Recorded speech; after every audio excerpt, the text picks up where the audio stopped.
नमस्कार प्यारे बच्चों, कैसे हो आप सभी लोग। उम्मीद करता हूँ आप सभी अच्छे होंगे। तो बच्चों, जैसा कि मैंने कहा था, मैं एक चैप्टर मैथ का कंप्लीट करूंगा और एक चैप्टर साइंस का कंप्लीट करूंगा, ठीक है, अपने एमजी साइंस एकेडमी चैनल पर। तो मैंने अभी चैप्टर 8 जो है इंट्रोडक्शन टू ट्रिग्नोमेट्री हाल ही में खत्म किया है, जो व्हाइट बोर्ड मैंने पूरा अच्छे से एक्सप्लेन किया, एक एक क्वेश्चन मैंने और एक एग्जाम्पल सारे के सारे कराए हैं। आज हम स्टार्ट करेंगे कौन सा chapter 2, acids base and salt. इस हिंदी में क्या बोलते हैं, अम्ल क्षार एंड लवण। सॉल्ट्स को वैसे नमक कहा जाता है, लेकिन जब हिंदी की किताब में इसमें लवण लिखा हुआ है, ठीक है, हिंदी की जो बुक हिंदी में है उन्होंने लवण लिखा हुआ है, ठीक है। चलिए स्टार्ट करते हैं। तो क्या लिखा हुआ है, you have learn in your previous classes. आपने अपनी पिछली क्लास यानी कि 9th क्लास में पढ़ा होगा, that the sour and bitter tastes of food are due to acid and base respectively. इसका मतलब क्या हुआ है कि जो खाने का जो स्वाद होता है, जो खट्टा और ये कड़वा होता है, वो किसकी वजह से होता है, एसिड और बेस की वजह से होता है। रिस्पेक्टिवली लगा रखा है। अगर आपको रिस्पेक्टिवली का मतलब नहीं पता तो मैं बता देता हूँ। देखो होता क्या है, यहाँ पे दो वर्ड ले रखे हैं। कौन कौन से ले रखे हैं, एक तो ले रखा है आपका सोर ले रखा है और एक बीटर ले रखा है, ठीक है। और उसी के में दिखाया गया है एसिड और बेस, यानी कि इसका मतलब क्या है, जो सोर है वो एसिड को रिप्रेजेंट कर रहा है और बीटर जो है वो बेस को रिप्रेजेंट कर रहा है, इसलिए रिस्पेक्टिवली लगाया जाता है। यानी जब दो वर्ड दो को रिप्रेजेंट करते हैं तो रिस्पेक्टिवली लगा देते हैं, ताकि कंफ्यूजन ना हो कि कौन सा किसको कह रहा है। तो सोर कह रहा है एसिड्स को और बीटर कह रहा है बेस को। ओके, इसका मतलब ये बात क्लियर होगी आपको। यानी कि खाने का जो स्वाद होता है, खट्टा या कड़वा, किसकी वजह से होता है, एसिड और बेस यानी अम्ल और क्षार की वजह से होता है, जो कि उनके अंदर प्रेजेंट होता है। ठीक है बच्चों, आगे बढ़ते हैं। अब आइए आगे बच्चों, क्या लिखा हुआ है, if someone in the family suffering from a problem of acidity after over eating. यानी कि कोई आपके परिवार में ज़्यादा खाने की वजह से ओवर ईटिंग से सफ़र कर रहा है, यानी ओवर ईटिंग से जूझ रहा है। यानी कि जब ज़्यादा खा लेता है तो उसे क्या बोलते हैं, ओवर ईटिंग बोलते हैं। तो which of the following food you suggest as a remedy, यानी आप इनमें से क्या देना चाहोगे एक उपाय के रूप में। क्या क्या है ऑप्शन, लेमन जूस है, एक विनेगर यानी सिरका है, और बेकिंग सोडा सॉल्यूशन। तो आप नींबू पानी दोगे, विनेगर यानी सिरका दोगे, या फिर बेकिंग सोडा का सॉल्यूशन दोगे। तो इन तीनों में से आप क्या दोगे, तो ऑब्वियस सी बात आप क्या दोगे, बेकिंग सोडा का सॉल्यूशन दोगे। क्यों दोगे, क्योंकि जो हम जानते हैं कि खाने से क्या होती है, एसिडिटी हो जाती है। ज़्यादा खाने की वजह से एसिडिटी हुई है, तो एसिडिटी को सिर्फ एक बेस ही न्यूट्रलाइज कर सकता है, जो उसे खत्म कर सकता है, उसके इम्पैक्ट को खत्म कर सकता है। तो आप क्या दोगे, ऑब्वियस सी बात आप क्या दोगे इसमें, आप दोगे क्या, आप ये दोगे बेकिंग सोडा का सॉल्यूशन आप दोगे। क्या दोगे, बेकिंग सोडा का सॉल्यूशन। ओके, ये बात आपको क्लियर हो गई, आप जानते भी हो, क्योंकि एक एसिड को बेस ही खत्म कर सकता है। ओके, आगे क्या लिखा हुआ है, which property did you think of while choosing the remedy. यानी कि उपाय करते समय आपने किस प्रॉपर्टी को ध्यान में रखा। Surely you must have use your knowledge about the ability of acid and basis to nullify each other effect. आपने जरूर इसी प्रॉपर्टी को ध्यान में रखा होगा, या इसी बात को ध्यान में रखा होगा कि जो एसिड और बेस होते हैं वो एक दूसरे की प्रॉपर्टी को खत्म कर देते हैं। क्या करते हैं, एसिड और बेस जो है एक दूसरे के इफेक्ट को खत्म कर देते हैं। आपने इसी बात को ध्यान में रखते हुए बेस का इस्तेमाल किया होगा। ठीक है, ओके, ये बात यहाँ तक क्लियर होगी, ये पॉइंट हमने पढ़ लिया है। अब आगे बढ़ते हैं बच्चों, क्या लिखा हुआ है, रिकॉल, इसको मैं थोड़ा ऊपर कर लेता हूँ। ओके, अब आगे बढ़ते हैं बच्चों, क्या लिखा हुआ है कि रिकॉल हाउ वी टेस्टेड सोर and bitter substances without testing them. अब अपने 9th क्लास में पढ़ा था उसको मैं ध्यान करो, यानी याद करने की कोशिश करो, आपने कैसे जो खट्टा और कड़वे के स्वाद को चेक किया था बिना उसे चखे, बिना टेस्ट किया। आपने कैसे उसे चेक किया था कि हाँ ये इसमें खट्टा है, इसमें कड़वा, यानी कि इसमें एसिड है और इसमें बेस। आपने कैसे किया था, उसे याद करके कोशिश करो। इस पॉइंट को ये ऐसा कहना चाहता है। ठीक है, अब आगे बढ़ते हैं। ये क्या कह रहा है, यू ऑलरेडी नो, आप पहले से जानते हो, यानी कि जानते हो that acids are sour in taste and change the colour of blue litmus to red. जैसे कि आप जानते हो कि जो एसिड्स होते हैं वो सोर इन टेस्ट होते हैं, यानी खट्टे होते हैं स्वाद में, और क्या करते हैं, कलर चेंज कर देते हैं किसका, ब्लू लिटमस का रेड में। यानी क्या करते हैं, जो ब्लू लिटमस पेपर होता है उसे किसका कलर किस में कन्वर्ट हो जाता है, रेड में। तो इसमें हमेशा ध्यान रखना है इस बात को बच्चों कि जो एसिड की जो प्रॉपर्टी होती है, क्या बोला मैंने, मैं रिपीट करता हूँ कि एसिड की जो प्रॉपर्टी क्या होती है, एसिड क्या करता है, वो बेस जो ब्लू लिटमस होता है, क्या ब्लू लिटमस को वो रेड में कन्वर्ट कर देता है। यानी कि ब्लू लिटमस को वो इस ब्लू को किस में कन्वर्ट कर देगा, रेड में वो कन्वर्ट कर देता है। ये बात क्लियर होगी यहाँ से। अब आगे पढ़ते हैं, आगे क्या लिखा है, वेरस, जबकि जो बेसिस आर बिटर होते हैं, यानी बेस जो होते हैं क्षार जैसे हम बोलते हैं, वो कड़वे होते हैं, and change the colour of the red litmus to blue. वो क्या करते हैं, इसका अपोजिट याद करते हैं। वो क्या करते हैं, जो बेस होते हैं वो रेड लिटमस पेपर को ब्लू में कन्वर्ट कर देते हैं। आपको दोनों में कंफ्यूज होने की कोई ज़रूरत नहीं है, बहुत ही ज़्यादा आसान है। एसिड क्या करते हैं, ब्लू लिटमस को रेड में कन्वर्ट कर देते हैं, और बेस क्या करते हैं, रेड लिटमस को ब्लू में कर देते हैं। इसका जो मैंने अच्छे से तरीका याद रखा था जब मैं 9th क्लास में था, तो मैंने कैसे याद किया था, मैंने ऐसे समझा था याद करने के लिए, यानी कि एसिड क्या करते हैं, वो ब्लू को रेड में कन्वर्ट कर देते हैं, ब्लू यानी कि अगर आप ब्लू लिटमस पेपर लोगे और उसे एसिड में डाल दोगे तो किस में कन्वर्ट हो जाएगा, वो रेड में कन्वर्ट हो जाएगा। ठीक है, रेड कलर उस पर आ जाएगा। यानी कि मैंने ऐसे याद रखा था एसिड, उसमें ACID, उसमें D आता है, तो यानी कि रेड किस में बनता है, तो मैंने वही वाला याद रखा था। मैंने ब्लू वाला याद रखा कि ब्लू से रेड में कन्वर्ट हो जाता है, वही एसिड होता है। उसका मैंने अपोजिट जो होता है ना उसको, वो मेरा बेस में काम करता है, तो मैंने अपोजिट याद ही नहीं किया था। मैंने सोचा था मेरा बेस में काम करता है तो उसको मैं याद ही नहीं करता। बस मैंने एसिड वाला ध्यान में रखा कि एसिड क्या करता है, जो ब्लू लिटमस पेपर होता है उसे रेड में कन्वर्ट कर देता है। बस इतना मैंने याद रखा और फिर मैं खुद ही समझ गया कि हाँ अगर ऐसा है तो जो रेड लिटमस पेपर होगा उसे जो ब्लू में कन्वर्ट करेगा वो मेरा बेस होगा। सिंपल सी बात है। ठीक है, ओके आगे बढ़ते हैं। कोई डाउट हो कमेंट बॉक्स में लिखना, मैं समझा दूंगा। वैसे बहुत आसान है, कोई बहुत बड़ी बात नहीं है। ठीक है, आगे बढ़ते हैं। आगे क्या लिखा हुआ है, आगे लिखा हुआ है litmus is a natural indicator. Litmus है वो एक प्राकृतिक सूचक है, यानी कि नेचुरल इंडिकेटर है। और भी है इसमें turmeric is another such indicator. Turmeric यानी कि हल्दी भी एक ऐसा इंडिकेटर है, यानी कि वो भी इंडिकेट कर सकती है किस चीज़ के बारे में, कि कौन सा एसिड है कौन सा बेस है। Have you notice that a stain of curry on a white cloth. क्या आपने कभी नोटिस किया है, have you notice that study stain, यानी कि जो दाग होते हैं किसके, कड़ी लिखा हुआ है मतलब सब्जी के जो दाग होते हैं वो जो व्हाइट क्लॉथ सफ़ेद कपड़े पर लग जाते हैं, becomes reddish brown when soap which is basic in nature is scrub किया जाता है।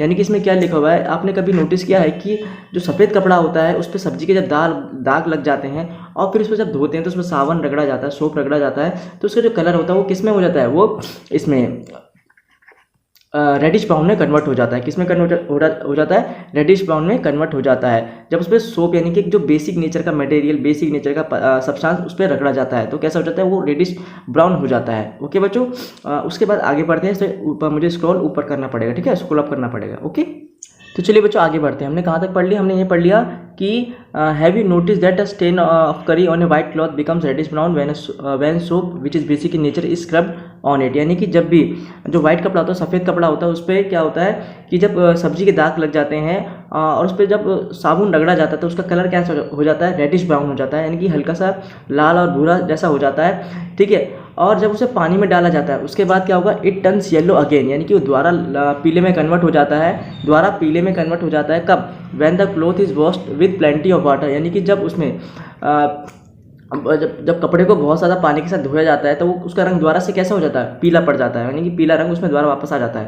एक बार फिर से समझाता हूँ। देखिए क्या था, सब्जी जो सफ़ेद कपड़ा उस पर सब्जी का दाग लग गया, उस पर हमने क्या किया, साबुन रगड़ दिया। साबुन रगड़ने से उसका कलर कैसा हो गया, उस दाग का रेडिश ब्राउन हो गया। कैसा हो गया, रेडिश ब्राउन हो गया। लेकिन जब उसे बहुत सारे पानी में धोया, हमने कपड़े को धोया, तो उसका फिर से रंग कैसा हो गया, येलो फिर से रंग आ गया। ठीक है, आगे क्या लिखा हुआ है, you can also use synthetic indicators. Synthetic indicators मतलब जो खुद से बनाए हुए होते हैं, इंसान के द्वारा बनाए हुए होते हैं, मैन मेड होते हैं। ठीक है, मैन मेड इंडिकेटर जिसे कहते हैं। जैसे कि कौन कौन से हैं वो, हमारे बहुत ज़्यादा फेमस हैं, आपने पढ़े ही होंगे उनके बारे में। कौन कौन से, एक तो मिथाइल ऑरेंज है और एक फिनोल्फथिलीन है। कौन कौन से, मिथाइल ऑरेंज और फिनोल्फथिलीन। हालांकि मैं आपको बता दूं यहीं पे, आगे मैं आपको पढ़ाऊंगा ही कि जो फिनोल्फथिलीन होता है वो सिर्फ बेस में हमारा कलर देता है, यानी बेस को इंडिकेट करता है, बेस का पता लगाता है। और मिथाइल ऑरेंज जो होता है वो दोनों को करता है। मिथाइल ऑरेंज एसिड को भी करता है, बेस को भी करता है। लेकिन जो फिनोल्फथिलीन होता है वो सिर्फ और सिर्फ बेस के लिए होता है, वो सिर्फ बेस को इंडिकेट करता है। ठीक है, और रंग भी कौन सा देता है आपको पता ही होगा, फिर मैं बता देता हूँ।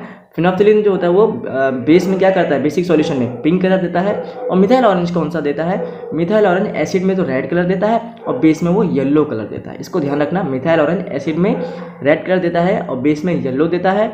वहीं पे फिनोल्फथिलीन जो होता है वो एसिड में कोई कलर नहीं देता, कोई कलर यानी कि कलरलेस। ठीक है, कोई कलर नहीं देगा, लेकिन बेस में वो पिंक कलर दे देगा। यानी कि कोई भी सॉल्यूशन है, अगर आपने उसमें फिनोल्फथिलीन की एक बूंद डाल दी, एक दो बूंद डाल दी, तो उसमें रंग अगर पिंक आ गया, इसका मतलब वो सॉल्यूशन कैसा है, बेसिक सॉल्यूशन है। अगर आपने फिनोल्फथिलीन डाला और फिर उसमें कोई कलर नहीं आया, इसका मतलब सॉल्यूशन कैसा है, वो आपका एसिड है। ठीक है, क्योंकि एसिड में फिनोल्फथिलीन कोई कलर नहीं देता, वो कलरलेस होता है। ठीक है, ओके, ये बात हमारी क्लियर होगी। इसको मैं अब आगे पढ़ते हैं, थोड़ा सा मैं इसे बैक कर लेता हूँ। ओके, ठीक है, अब बच्चों आगे पढ़ते हैं। आगे क्या लिखा है, in this chapter we will study the reactions of acid and bases. यानी कि इस चैप्टर के अंदर हम एसिड और बेस की जितनी भी रिएक्शंस है सारी की सारी पढ़ेंगे कि how acid and basis cancel out each other facts, यानी कि कैसे जो एसिड और बेस होते हैं एक दूसरे के फैक्ट को खत्म कर देते हैं। And many more interesting things that we use and see in our day to day life, यानी कि और बहुत सारी इंटरेस्टिंग यानी कि एकदम मज़ेदार बातें पढ़ेंगे जो हमने रोज़मर्रा ज़िंदगी में देखते हैं, यानी कि एवरीडे लाइफ में देखते हैं, आज रोज़ देख रहे हैं। ठीक है, इन सारी बातों के बारे में हम पढ़ के चलेंगे बच्चों। अब आगे आते हैं, इसलिए थोड़ा सा ओके, अब आगे बढ़ते हैं। चलिए बच्चों आगे बढ़ते हैं। आगे क्या लिखा हुआ है, litmus solution is a purple dye which is extracted from lichen a plant belonging to the division Thallophyta.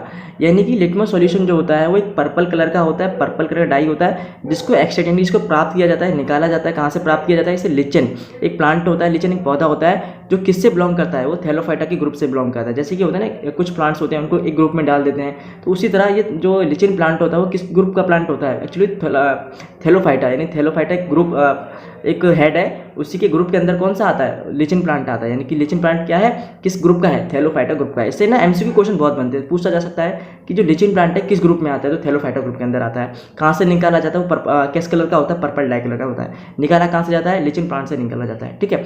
And is commonly known used as indicator, और उसे किसके रूप में इस्तेमाल किया जाता है, उस लिचन प्लांट को किसके रूप में इस्तेमाल किया जाता है, इंडिकेटर एक सूचक के रूप में इस्तेमाल किया जाता है। यानी कि इंडिकेट करेगा एसिड कौन सा है, बेस कौन सा है। ओके, ये बात क्लियर होगी, ठीक है। आगे बढ़ते हैं।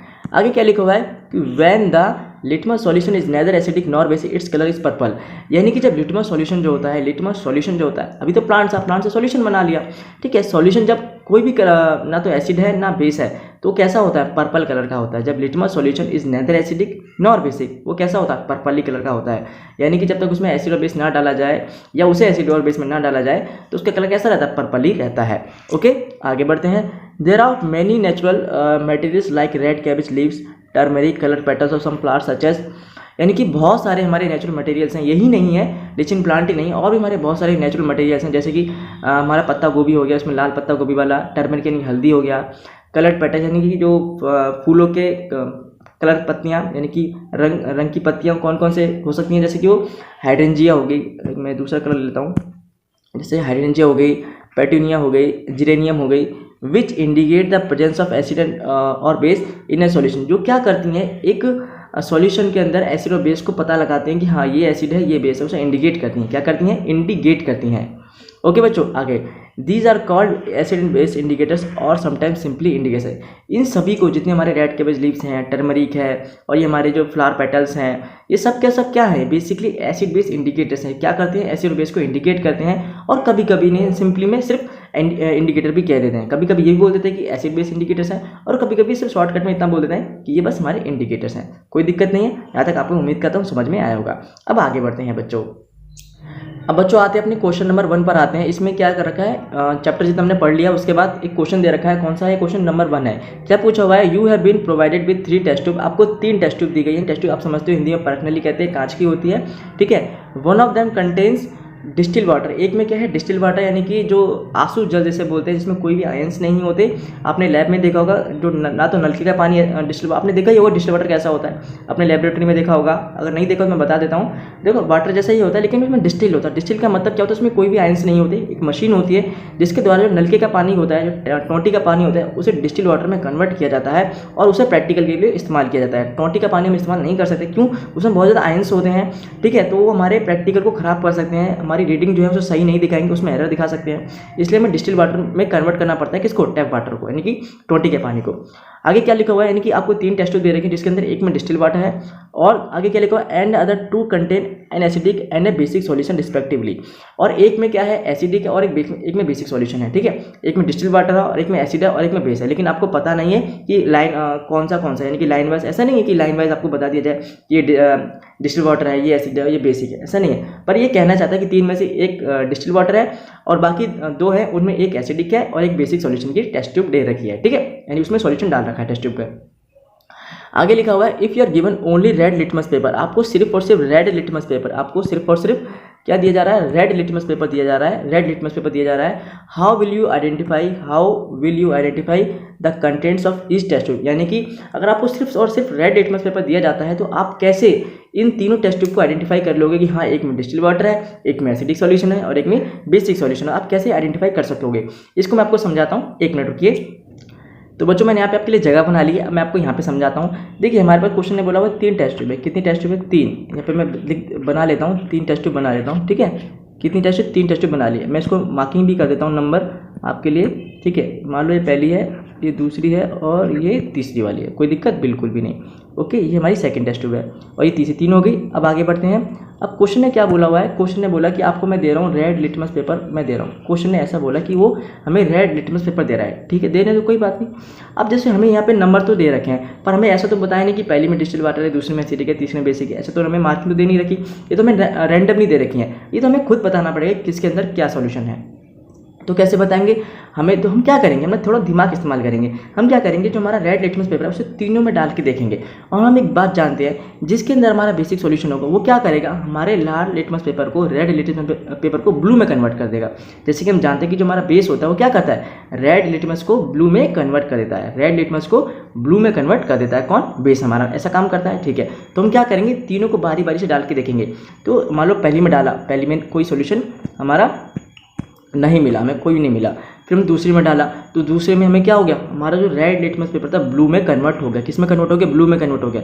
तो इससे हमें क्या पता चला, हाँ इसके अंदर तो हमारा इससे हमें क्या पता चला बच्चों, इससे हमें ये पता चला कि इसमें हमारा कौन सा सॉल्यूशन है, बेसिक सॉल्यूशन। बी लिख दिया, मतलब बेसिक सॉल्यूशन है। इसमें कौन सा है, हमारा बेस है, बेस है। ठीक है, और थर्ड वाले में जब डालेंगे, थर्ड वाले में डालेंगे कि हमारा ये तो कंफर्म हो गया कि सेकंड वाले में बेस हो, ये तो हमारा कंफर्म हो गया। अब बाकी की पहली और तीसरी में हम कैसे चेक करेंगे। अब हम एक बात जानते हैं कि हमारा जो एसिड होता है वो हमारा क्या करता है, ब्लू लिटमस को रेड में कन्वर्ट कर देता है, ब्लू लिटमस को रेड में कन्वर्ट कर देता है। अभी तक हमने क्या किया, हमने अपना लाल लिटमस पेपर लिया, पहले टेस्ट में डाला, कोई कलर नहीं आया, कुछ समझ नहीं अब क्या है। दूसरी में डाला, दूसरी में डालते हमारा जो रेड लिटमस पेपर था ब्लू में कन्वर्ट हो गया, किसमें, ब्लू में। तो इससे हमें पता चल गया हाँ ये तो बेस है, क्योंकि बेस ऐसा काम कर सकता है कि रेड लिटमस को वो ब्लू में कन्वर्ट कर देता है। ठीक है, इससे हमारा बेस कन्फर्म हो गया। अब हमारा जो लिटमस पेपर का रंग कैसा हो गया, ब्लू हो चुका है हमारा। ठीक है, अब हम क्या करेंगे, अब तीसरी टेस्ट ट्यूब के अंदर डाल के देखेंगे, तीसरी टेस्ट ट्यूब में डालेंगे। इसमें हमने क्या देखेंगे, अब जो हमारा ब्लू लिटमस पेपर है वो किस में कन्वर्ट हो जाएगा, रेड में अगर कन्वर्ट हो गया तो इससे हमारा कंफर्म हो जाएगा कि वो कौन सा है, वो हमारा एसिड है। कौन सा है, हमारा एसिड है। समझ आया, एक बार फिर से थोड़ा बताता हूँ। देखिए हमारे पास तीन टेस्ट ट्यूब थी, रेड लिटमस पेपर हाथ में था, हमने पहली में डाला, कोई कलर नहीं आया। ठीक है, दूसरी में डाला, दूसरी में डालते हमारा जो रेड लिटमस पेपर था वो ब्लू में कन्वर्ट हो गया। इससे कंफर्म हो गया हमारा कि ये क्या है, हमारा इससे हमारा ये कंफर्म हो गया कि एक्चुअली ये कौन सा है, ये हमारा वो है बेस है हमारा, ये कंफर्म हो गया। तीसरी में हमने डाला, अब बेस में डालते ही हमारा रंग कैसा हो गया, रेड से ब्लू में कन्वर्ट हो गया। अब हमारे जो लिटमस पेपर उसका रंग ब्लू है, ध्यान रखना है। ओके, अब हमने तीसरी पे मूव किया, तीसरी टेस्ट ट्यूब में डाला उस ब्लू लिटमस पेपर को हमने, क्योंकि अब तो रंग ब्लू हो चुका है, तीसरी में डाला। और तीसरी में जैसे हमने ब्लू लिटमस पेपर जो हमारा था उसको हमने डाला तो उसका रंग कैसा बन गया, हमारा रंग उसका रेड बन गया। यानी कि ब्लू लिटमस किस में कन्वर्ट हो गया, रेड में कन्वर्ट हो गया। ऐसा काम तो तभी हो सकता है जब सॉल्यूशन के अंदर एसिड भरा हो, क्योंकि वही हमारा ब्लू लिटमस को रेड में कन्वर्ट कर देता है। तो इससे हमारा क्या कन्फर्म हुआ, दूसरी टेस्ट ट्यूब हमारी किसकी है, दूसरी टेस्ट ट्यूब हमारी बेस की है, और तीसरी टेस्ट ट्यूब हमारी एसिड की है, और जो पहली टेस्ट ट्यूब हमारी वो डिस्टिल DW लिख देता हूँ, डिस्टिल वाटर की है। ये बात कंफर्म हो गई। ठीक है, यहाँ तक कोई दिक्कत नहीं आपको। अब ये कन्फ्यूजन हो रही होगी कि मान लो हमें जो बेसिक सॉल्यूशन ना मिलकर हम पहले ही एसिड वाले में डाल देते तो क्या होता है। देखिए बच्चों, अब आपको, मुझे पता है आपको डाउट हो रहा होगा, थोड़ा सा डाउट ये होगा कि तीसरे वाले केस के लिए मैं आपको समझा देता हूँ तीसरा वाला केस कैसा है वो। ठीक है, आपकी तीन टेस्ट ट्यूब मैंने बना ली है, इसमें कोई दिक्कत वाली बात नहीं है। ठीक है, ओके। देखिए आप ये सोच रहे होगे हमारे हाथ में था रेड लिटमस पेपर, कौन सा था, रेड। अब मान लो हमने पहली वाली टेस्ट ट्यूब में डाला, पहली वाली ये पहली है, ये दूसरी है और ये तीसरी है।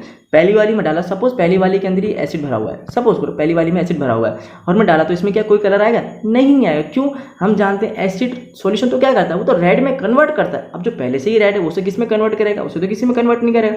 इसमें नो चेंज आएगा, क्या होगा, फिलहाल के लिए इसमें कोई कलर नहीं आएगा। अब मान लो दूसरी में डाल और दूसरी में भी कोई कलर नहीं आया, फिर तो हमें ये कैसे पता चलेगा कि पहली वाला एसिड है या पहली वाली डिस्टिल वाटर है, ये तो हम नहीं सोच पाएंगे। तो हम तीसरी वाली में तो डालेंगे, तीसरी वाली में डाल लेते हैं। जब हमने रेड लिटमस को तीसरी वाली में डाला तो ये ब्लू में कन्वर्ट हो गया, क्योंकि रेड से ब्लू में कन्वर्ट हो गया, तो इसका मतलब क्या कंफर्म होगा, बेस कंफर्म हो जाएगा। तो तीसरे वाला तो हमारा कंफर्म हो गया कि बेस हो गया। अब बेस में जैसे ही वो कंफर्म हुआ, इसका मतलब रेड लिटमस पेपर ब्लू में कन्वर्ट हो चुका है। किस में हो गया, ब्लू। अब ध्यान रखना, हमारा लिटमस किस में कन्वर्ट हो गया, हमारा वो ब्लू में कन्वर्ट हो चुका है, रेड लिटमस से ब्लू में। अब हमारा ब्लू, अब क्या करेंगे, दोबारा से हम पहली दूसरी में ट्राई करेंगे, क्योंकि ऐसा तो छोड़ नहीं सकते ना, एक ही तो कंफर्म हुआ है, दोबारा तो दो तुम्हारे कंफर्म हुए, तो हम दोबारा से पहली दूसरी में ट्राई करेंगे। अब क्या करेंगे, ब्लू लिटमस पेपर को दोबारा से पहली वाली में डालेंगे, तो किस में कन्वर्ट हो जाएगा, रेड में कन्वर्ट हो जाएगा। क्यों, उसके अंदर एसिड भरा हुआ है, इसलिए ब्लू लिटमस पेपर किस में कन्वर्ट हो जाएगा, रेड में हो जाएगा। इससे हमारा कंफर्म हो जाएगा कि हाँ ये एसिड है। अगर हमारा ब्लू लिटमस पेपर पहली वाली टेस्ट में डालते ही द्वारा वो रेड में कन्वर्ट हो गया, इसका मतलब हाँ हमारा पहले तो नहीं कंफर्म हुआ था, लेकिन अब हमारा कंफर्म हो गया कि वो क्या है, ये एसिड है। जब ये एसिड है और फिर दूसरी वाली में डालेंगे, अब हमारा कैसा हो गया, रंग दोबारा से लाल आ चुका है। अब दोबारा दूसरी वाली में डालेंगे डिस्टिल वाटर में, उसमें तो कोई कलर आएगा ही नहीं, तो रेड का रेड रह जाएगा। तो इससे हमारा ये कंफर्म हो जाएगा तीसरी वाली बेस की है, दूसरी पहली वाली एसिड की है, दूसरी वाली डिस्टिल वाटर की है। तो आपको मुझे उम्मीद है आपको समझ में आया होगा। कोई भी डाउट हो मुझे कमेंट बॉक्स में लिखना, मैं आपको आंसर वहाँ पे कर दूंगा। इसलिए मैंने आपको दोनों केस समझाए। बस आपको ध्यान में ये रखना है, एक बार हमारे हाथ में रेड लिटमस पेपर तीनों में डालेंगे, जिसमें हमारा कर दे जाहिर सी बात डिस्टिल वाटर में कोई कलर नहीं आएगा, और लाल लिटमस पेपर तो एसिड वाले में भी कोई चीज़ नहीं आएगा। सबसे पहले चीज हमारा बेसिक वाले में आएगा, तो बेसिक में क्या होगा, रेड लिटमस पेपर ब्लू में कन्वर्ट हो जाएगा। तो उससे हमारा कंफर्म हो जाएगा कि ये बेसिक हो गया। तो उस वाले टेस्ट को अलग साइड में रख दो, बाकी रहेगी 2 टेस्ट, उसको चेक करके देखो। तो क्या करो, फिर डालो, यानी कि अब जो नीला रंग आ चुका है लिटमस पेपर का, ब्लू आ चुका है, उसको पहली वाली में डालो, पहली वाली या दूसरी जिसमें भी डालो। और देखो जिसमें कलर आपका रेड द्वारा से आ जाए, इसका मतलब एसिड में कंफर्म हो गया। अब उसी रेड लिटमस पेपर को अब आ चुका है, जो इसका रंग द्वारा से रेड आ चुका है, उसको फिर एक जो बची है उसमें डालो, डिस्टिल वाटर यानी कि उसमें डालो, उसमें कोई कलर आएगा नहीं, तो उससे कंफर्म हो जाए कि वो डिस्टिल वाटर है। तो उम्मीद करता हूँ आपको समझ में आया होगा। इसलिए मैंने दोनों केस बताया, क्योंकि बच्चों को डाउट बहुत बनते हैं कि मान लो पहली वाली में ये डाला होता, दूसरी वाली ये होती तो क्या होता। इसलिए मैंने आपको दोनों केस बता दिए, ऐसा केस हो सकते हैं। हालांकि इतना कोई लंबा चौड़ा मेथड नहीं है, बहुत मैंने आपको समझाने के लिए बनाया। लेकिन आप जब करोगे ना तो मुझे नहीं लगता 2 मिनट से ज़्यादा टाइम लगाओगे, अगर आपको स्कूल में कराते हैं तो। नॉर्मली गवर्नमेंट स्कूल में ले जाते नहीं है, प्राइवेट स्कूल में तो फिर भी ले जाते हैं, लेकिन आप कहना टीचर से कि हमें ये प्रैक्टिस करना है, क्योंकि एक बार कर लेते तो हमारे दिमाग में रहता है। हालांकि आसान आपको समझ में आ गया होगा, लेकिन फिर भी एक बार कहते हैं ना कि जो विजुअल इमेज होती है वो हमारी ज़्यादा स्ट्रॉन्गर इमेज होती है। ठीक है, ओके। कहते हैं ना कि visual memory is the strongest memory, यानी कि जो हम देखते हैं वो हमेशा के लिए याद रहता है। ठीक है, तो बच्चों अब हमारे यहाँ पे टॉपिक खत्म होता है। अब हम आगे बढ़ेंगे किस पे, अब हम आगे बढ़ेंगे अपने 2.1 पे, लेकिन नेक्स्ट क्लास के अंदर। ठीक है, ओके। तो बच्चों आज से नवरात्रि स्टार्ट हो चुकी है, तो सभी को हैप्पी नवरात्रि। और अपना ख्याल रखना, अपने परिवार का ख्याल रखना, अपने आसपास सफाई रखना। और अगर वीडियो अच्छी लगी तो प्लीज़ वीडियो को लाइक करना, चैनल को सब्सक्राइब करना और अपने सभी दोस्तों में शेयर करना। मिलते हैं अगली वीडियो में। राधे राधे, जय माता दी।